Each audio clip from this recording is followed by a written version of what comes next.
I just stepped out with an umbrella and ended up bringing the most popular girl in school home. I only meant to get her out of the rain, but that same night she started tutoring me. She even ended up sharing my bed, and before long she could not imagine being without me. It was a rainy evening, and on my way home all I could think about was getting shot down by Emily earlier that day. I figured I should just leave her alone from now on, when out of nowhere I spotted a girl sitting on some steps nearby.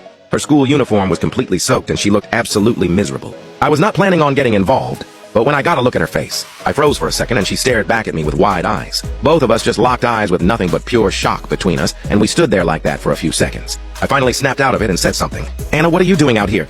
She dropped her head and answered, "None of your business," I nodded, and just kept walking. I got maybe 10 or 15 steps away when I heard soft crying coming from behind me. Anna was sitting there with her head down, sobbing quietly. The cold rain was pelting her and she was shaking uncontrollably. The rain was picking up fast, but suddenly it felt like the drops on her head just stopped. She looked up and there I was standing right in front of her. Holding my umbrella over her head, I looked at her with a blank expression. Anna reached up and wiped the mix of rainwater and tears off her face, then asked in a shaky voice, "What do you think you are doing? This is none of your business." "I already told you it has nothing to do with you," Anna said between sobs. Her tears just would not stop coming. "I mean, it is the middle of the night and my own class president is out here crying. How is that none of my business?" I pulled a small pack of tissues from my bag and held them out to Anna. Anna hesitated for a moment, then took them, and wiped the tears from her face, thanks. I could see her whole body trembling. "My place is right around the corner. Come warm up for a bit," I said.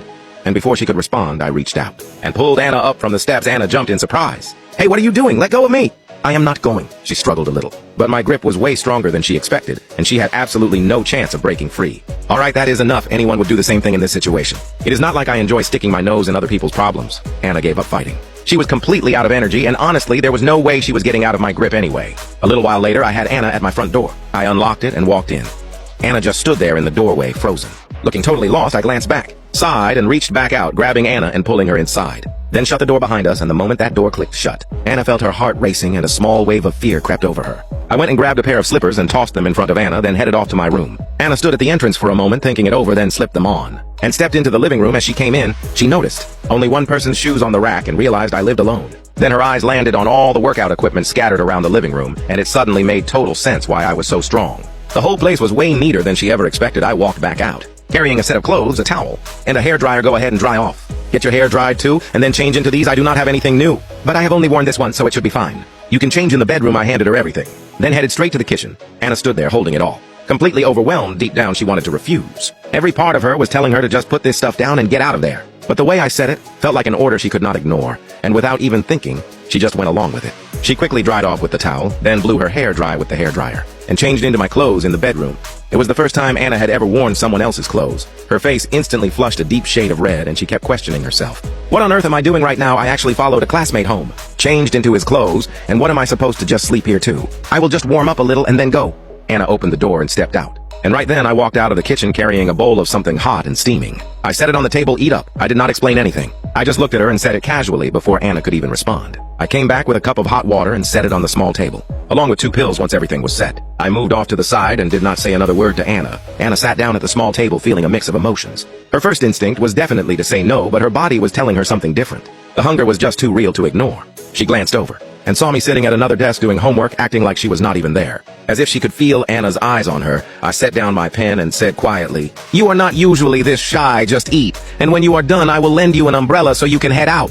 After hearing me put it that way, Anna really had no reason left to say no. So she stopped hesitating and started eating like she meant it, just trying her best not to make any noise. About 10 minutes later, Anna had cleaned her bowl completely, then downed the hot water. Then she stood up, pulled something out, and walked over to me. I looked up and saw that Anna was holding out a $100 bill. "I do not want to owe you anything." I looked Anna in the eyes. The look on her face was dead serious, and this was not a joke. I did not take it. Instead, I turned back to the worksheet in front of me and muttered, "If you do not want to owe me, then do not pay me with cash. You are good at school, right? There is a problem I cannot figure out. Just teach me and we are even. What do you even think cash is going to do for me?"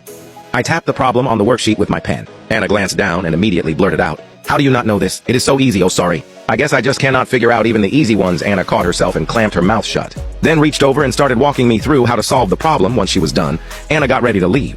"I will bring the clothes and the umbrella back once I am back at school," Anna said softly from the doorway. Hearing that, it suddenly hit me that Anna had not been at school in days. She was Emily's best friend, and ever since she had been gone, Emily had been in a terrible mood, which is probably why she was so irritated when I confessed to her. That is when something felt off, and I frowned and asked, "Let me just ask you straight up, if you leave right now, do you actually have somewhere to go?" Sure enough, that question hit a nerve and Anna went completely silent.